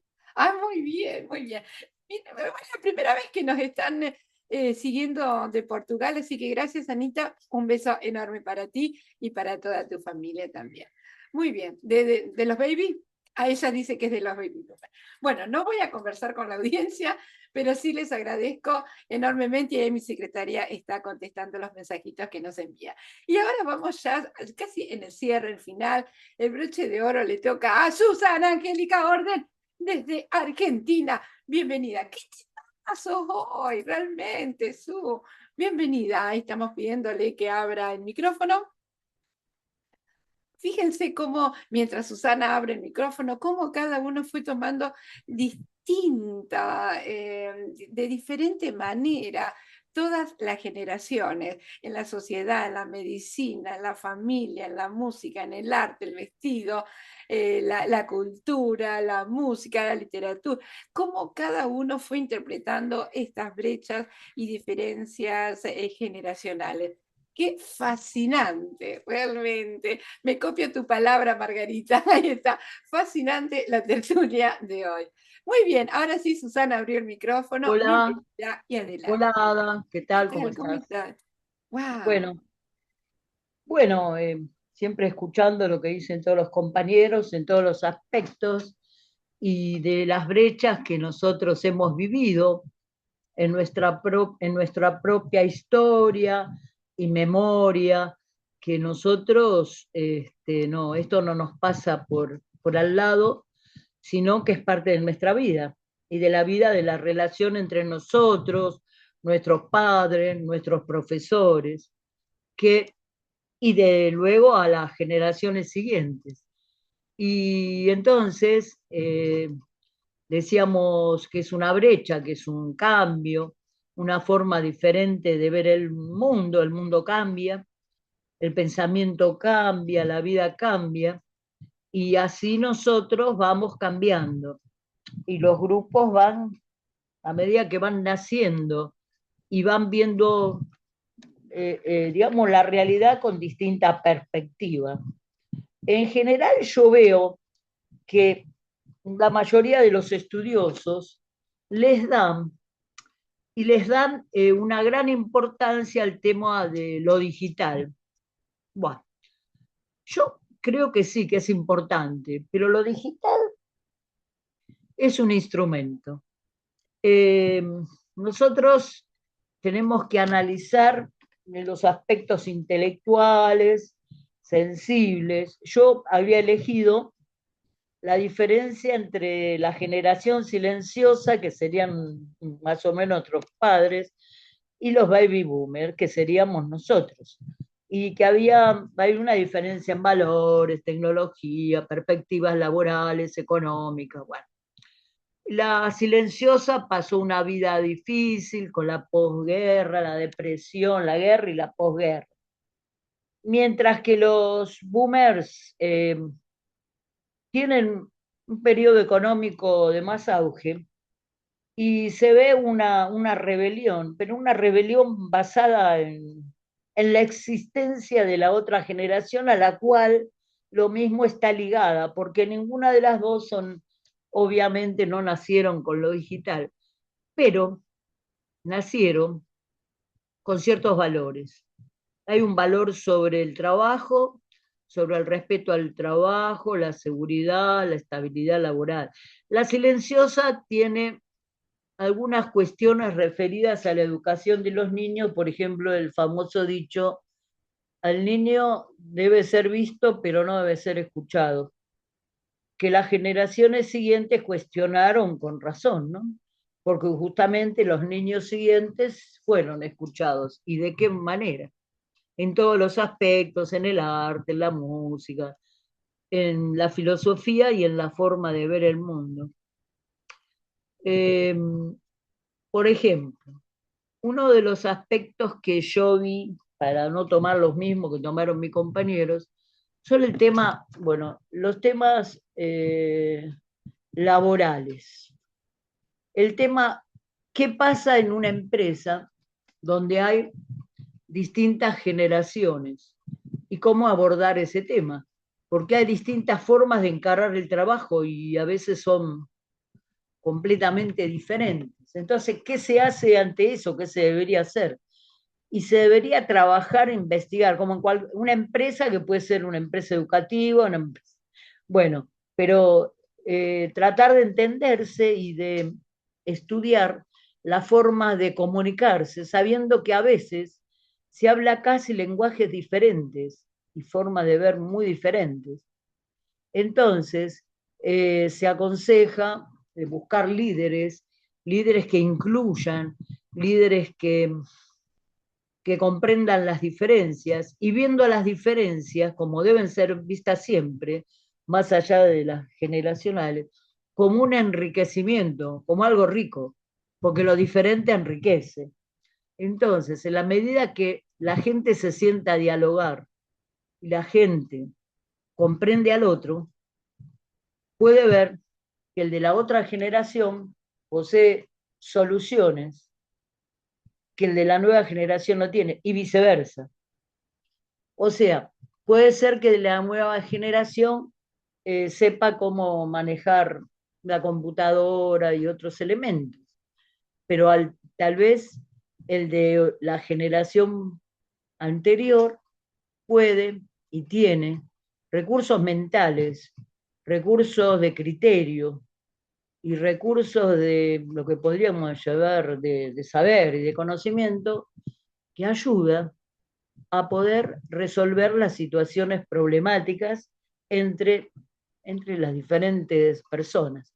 Entonces, el lugar, como podría ser el barrio, la ciudad, el país, se va transformando en una especie de cabildo cooperativo, en el cual las personas van aportando desde lo suyo.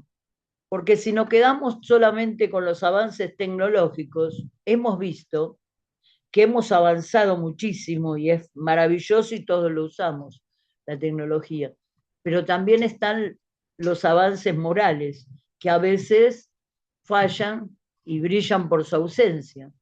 Porque si tanto sabemos, las nuevas generaciones, digamos, están tan propensas a cambios positivos, ¿por qué vuelven enfermedades que ya habían sido superadas?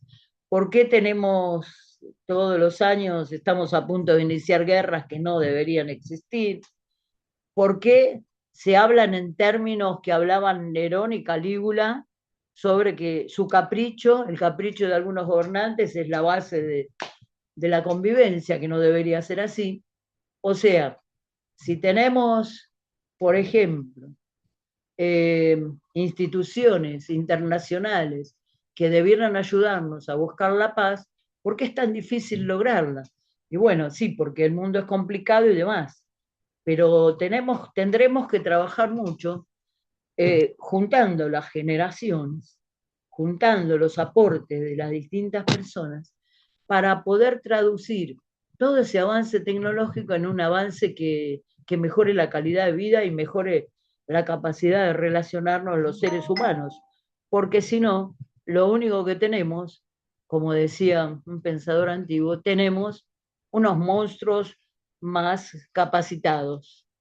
O sea, si solo nos dedicamos a mirar que las diferencias están dadas por el avance digital, podemos tener avance en que creamos armas más sofisticadas, formas de presión entre los seres humanos y los pueblos más desarrollados.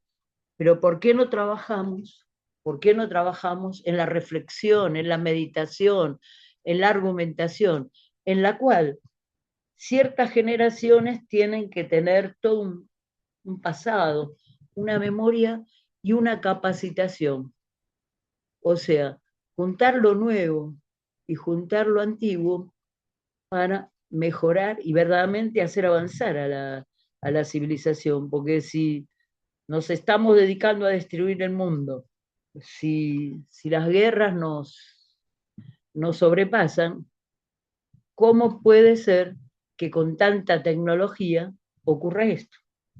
Entonces, tenemos que trabajar con materias para que avancen, como las ciencias humanas, como la literatura, como la filosofía, como la historia de las religiones, como la teología, diciendo las verdades, no las mentiras, y tenemos que evolucionar moralmente y es un desafío para todas las generaciones juntas.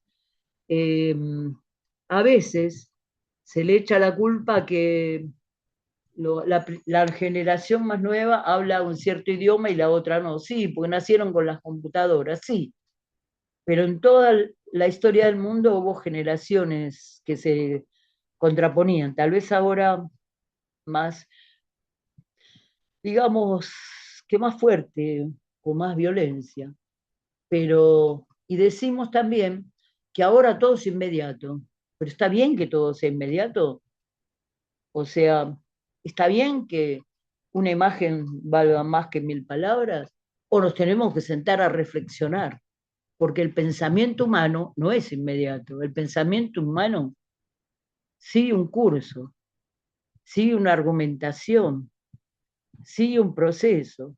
Entonces, yo lo que pienso, yo lo que de lo estudiado y de lo visto, creo que tenemos que armonizar todo lo que estamos aprendiendo, como yo que estoy aprendiendo a manejar los Windows, es muy interesante eso, pero también es interesante las reflexiones sobre nuestras fallas en el diálogo, porque desde los sabios antiguos hasta ahora, pongámonos a pensar cuánto hemos progresado o cuánto hemos involucionado. ¿Por qué los pueblos originarios respetaban la tierra? ¿Y por qué nuestra generación no? ¿Por qué los padres nos enseñaban valores y ahora están pasados de moda? No, porque los valores no pasan de moda, pueden sufrir cambios, pero el respeto, la solidaridad, como decían ustedes, que un niño no sea amamantado o acunado por una máquina, sino por un ser humano, cuando sabemos que niños que han sido inclusive maltratados por máquinas o personas no podían sobrevivir. Entonces, yo creo que en esta época digital es hora que nos sentamos, como, como aquellas mujeres que se sentaban con las cabezas juntas junto al fuego y nos pongamos a reflexionar, pero de verdad, no en forma de palabras, porque es fácil decir yo quiero la paz, pero vamos, ¿cómo la voy a conseguir? Tengo que tratar de ponerme en el cuerpo del otro, en la mente del otro. Nos peleamos las generaciones, también nos peleamos los pueblos, nos peleamos los ideales políticos, económicos. Bueno, tendremos que ponernos a pensar cómo hacer un mundo mejor y usar la tecnología al servicio nuestro, que no sean, que ellos, la tecnología que no piensa, piense por nosotros, o algunos grupos piensen por nosotros. Entonces, eso me da que pensar todo este hermoso evento de hoy, en que cada uno fue poniendo cómo cambiaban las generaciones, pero más allá de todo, los padres y los hijos, los abuelos y los nietos, siempre, a pesar de las diferencias generacionales, nos uníamos a través del amor. Y simplemente quería leer, no la voy a cantar, una canción que me gusta mucho y que se llama Mi Viejo, y que Tarchavsky es el que hizo la letra, Piero hizo la música y dice: es un buen tipo mi viejo, que anda solo y esperando, tiene la tristeza larga de tanto venir andando. Yo lo miro de lejos, pero somos tan distintos. Es que creció con el siglo, con tranvía y vino tinto. Viejo, mi querido viejo, ahora ya caminas lerdo, como perdonando el viento. Yo soy tu sangre, mi viejo, soy tu silencio y tu tiempo. Él tiene los ojos buenos y una figura pesada. La edad se le vino encima, sin carnaval ni comparsa. Yo tengo los años nuevos, mi padre los años viejos. El dolor lo lleva adentro y tiene historia sin tiempo. Viejo, mi querido viejo, ahora ya caminas lento. ¿Cómo? Perdonando el viento. Yo soy tu sangre, mi viejo. Soy tu silencio y tu tiempo. Yo soy tu sangre, mi viejo. Yo soy tu silencio y tu tiempo. Gracias. Precioso, una belleza, muy, muy bonito. Yo soy tu sangre, mi viejo, soy tu silencio y tu tiempo, mi querido viejo. Ahora Piero tiene la edad del viejo, ¿no? Ahora ya él es el viejo. Qué hermoso, realmente. Ahora le cantan los hijos, Claro, realmente. pero bueno. Octosílabo, Adita. ¿Cómo? Es octosílabo. ¡Ah, caramba! ¿Qué haces bien? Y es realmente el pensamiento que nos compartía Susana. Porque estamos avanzando, pero el avance no solamente tiene que ser tecnológico, sino tiene que ser en valores. Porque si a pesar de todos estos avances tecnológicos no logramos comunicarnos, entonces no sirven para nada. Sí, Lo que estaba necesitamos, pensando en Platón, que decía, ¿cuándo un ciudadano es justo? ¿Cuándo una persona es buena? ¿Cuándo es un buen ciudadano? ¿Cuándo es un buen gobernante? Y cuando son preguntas que, que la tecnología no pudo darnos respuestas. Ni la inteligencia común ni la inteligencia artificial. Y había un chiste que decía, creo que era, no sé si era Mafalda, que decía que la inteligencia no le preocupa el avance de la artificial, le preocupa que la verdad que se devalúe la natural, la de los seres humanos. Entonces, eso que decíamos, sentémonos a reflexionar cómo llevarnos bien y cómo puede ser que en terrenos internacionales y en terrenos nacionales, después que hemos llegado a la conclusión que las leyes son importantes, los tratados son importantes, se diga que no sirven para nada. Entonces, a mí que me importa tener una nave que me lleve a la galaxia, estoy haciendo un curso de astronomía, a la galaxia más lejana, ¿sí? En vez de llevarme en 500.000 días, me llevan en un día, si no me puedo llevar bien con el tipo de al lado. O sea, ni con el tipo de la generación anterior, ni con el chico ni con nuevo. la generación que me sigue, ni con mi No, y al generación, chico nuevo, ni con la ¿qué le voy a generación anterior. Claro, ¿qué le voy a enseñar? Exacto. Le voy a decir, nene, andá, acá te doy el chupete, andá y jugá con el jueguito. Y no lo podés separar, con el avance tecnológico no lo podés separar al nene del jueguito. Y después el nene crece, y el nene vota, y el nene es padre de familia, y el nene es ciudadano, y el nene es gobernante, y después dice, yo hago lo que se me antoja. Entonces, ¿para qué me sirvió todo lo que avancé con la tecnología? Si Esa después es mi aprieta un conclusión. botón y no tiene en cuenta a los demás humanos tampoco, ni a la Exacto. naturaleza, ni a nada. A Y veces yo destruyo tengo, todo, y quemo todo, no importa. exacto, como lo que está pasando en Argentina. Eh, Realmente que aquí hay que tener mucho más cuidado. A veces yo me pongo a pensar qué es lo que estamos haciendo, si estamos avanzando o si estamos retrocediendo o si tendríamos que rescatar los ancestros, Bien, porque los sí. ancestros cuidaban la tierra, cuidaban la familia, se llevaban bien como comunidad, porque si no, no les quedaban otra para sobrevivir. Y ni siquiera sabemos qué generación era la generación De de las los cuevas, antepasados. quizás, del Pero, neolítico, pero paleolítico, sabían más que nosotros y a la tierra la y respetaban. la respetaban, Y en la el sur, respetaban. cuando van a cortar un árbol, los descendientes de Se nuestros pide ancestros le permiso. piden permiso y le Sí, piden acá se pide favor. permiso. Y nosotros los quemamos todos, los destruimos. Exacto. O sea, no nosotros, bueno, Bueno, la humanidad, la humanidad. He hagamos mea aquí, culpa. Por eso hay mea que culpa, sentarse a claro. pensar. O sea, logramos en cuanto a la cura de epidemias, pero curamos enfermedad y provocamos otra, porque queremos matar al otro con un virus tal. Y Bueno, entonces, estuvo la guerra bacteriológica, claro, se inocularon entonces es hora, enfermedades, es hora de que nos tremendo. sentemos a reflexionar y yo propongo que nos dediquemos a pensar. Mira, le preguntaron a la inteligencia artificial y a otros que no eran, a sabios, ¿cuáles las materias de la facultad, no, las carreras más difíciles? Y llegaron que las carreras más difíciles eran un tipo de física y la filosofía. Y habría que pensar por qué es tan difícil. Claro. Y habría que ponerse a trabajar sobre eso y sobre valores y sobre temas que nos ayuden a los seres humanos a poder usar la tecnología para vivir mejor, para en vez de Es estar que no todas las casas culturales son como la nuestra. obvio. Por eso nosotros acá podemos decir esto. En otras casas culturales no les importa.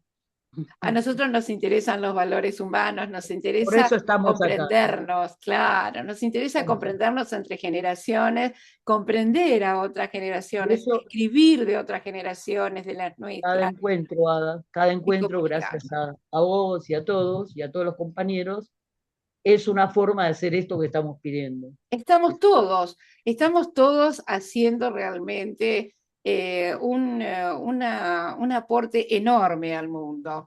Bueno, nosotros somos Reflexivo. testigos de distintas generaciones. No somos algo que se lee y que quién sabe No. si es verdad o no. No, nosotros damos testimonio de lo que realmente es. Y esto lo hacemos para que las demás generaciones puedan comprendernos también a nosotros en el futuro, así como nosotros tratamos de comprender a las anteriores y a las siguientes. Y la única manera es conocerlas, es conocer el Dialogar, pensamiento de cada dialogar, uno, es dialogar. conocer la educación, la literatura, la música, la familia, la sociedad. Y lo importante es que la humanidad comience a pensar que unidos en la diversidad somos más fuertes en esta unión, que cada generación trae su propia luz y que juntos iluminamos el mundo hacia un futuro brillante. En las La diferencias la única manera es estar unidas todas las generaciones, porque todas las generaciones han aportado y aportan muchísimo a lo que es la humanidad. Muchísimas gracias, Susana. Muchísimas gracias, Cookie, Pilar, al doctor Alonso, a Sergio, a Nancy, a Esther, que mandó un video que después también lo vamos a subir, a Alicia, que también mandó un video y que también los vamos a subir. Y realmente muchas gracias por interesarse por este tema. De hecho, en un momento yo dije, bueno, lo voy a incluir en los talleres también. de todos se iban. Sobre todo en los talleres, en algún momento vamos a escribir de todo esto, porque es necesario concientizar. Y nosotros somos la generación que está concientizando que no somos un número, que no somos una máquina, que tenemos sentimientos y que la única manera de lograr comunicarnos entre nosotros es a través del conocimiento, conociendo al otro, conociendo sus experiencias, conociendo sus sentimientos, sus pensamientos, para poder comprenderlo, porque si no nos conocemos, no nos podemos comprender y no podemos lograr la paz, porque si no, sentimos que solamente hay brechas, cuando en las generaciones hay mucho más que nos une. Y yo sé que al final de todo, así como empezamos hablando del amor, será el amor el que nos salve como humanidad. Muchas gracias a todos y permitámonos comprender a todas las generaciones, a las de antes, a las de hoy y a las que nos seguirán. Gracias a todos y nos vemos la próxima tertulia. La verdad que ha sido maravilloso este programa, realmente maravilloso. Felicitaciones a todos, felicitaciones. Espectacular, espectacular. Lo que está diciendo la audiencia es emocionante, los saludos, el cariño inmenso que nos entregan, que nos dejan entrar a su hogar cada uno de los sábados y los miércoles, me dicen también gracias. Los miércoles también. Y los jueves me dicen para allá también. Muchas gracias a todos. Porque bueno, a través del conocimiento, es como decíamos hoy detrás de bambalina, no nos pueden vender cualquier cosa. Nosotros sabemos, nosotros podemos criticar con justa causa y basados en hechos reales. Y eso es lo que importa. El conocimiento es poder. Así que venga, únase a nosotros, síganos en las tertulias. Y la próxima tertulia es sobre escritores famosos que escribieron al amor, pero vamos a emplazar esos escritores en las generaciones. Vamos, ¿qué? ¿Que las complico? No, necesitan saber, porque cada generación de escritores escribió de una manera diferente. Si era de la generación rebelde, como Lorca, tiene una razón por haber escrito de esa manera. Lo mismo los demás autores, lo mismo un Hemingway que escribió de la guerra, porque la vivió. Y nosotros estamos escribiendo del surgimiento de valores porque nosotros sabemos que hay una gran necesidad en el mundo. Por eso nosotros estamos aquí para dar testimonio de las distintas generaciones.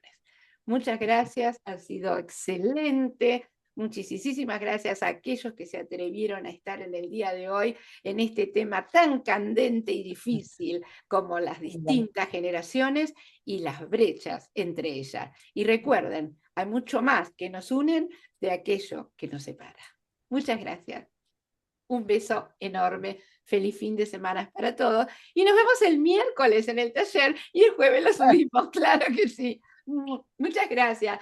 El taller, me pregunta la audiencia. El próximo taller es prosa poética. No, ecoprosa ya está. Vamos a la prosa poética. Excelente el tema. No se la pierdan. Muchas gracias.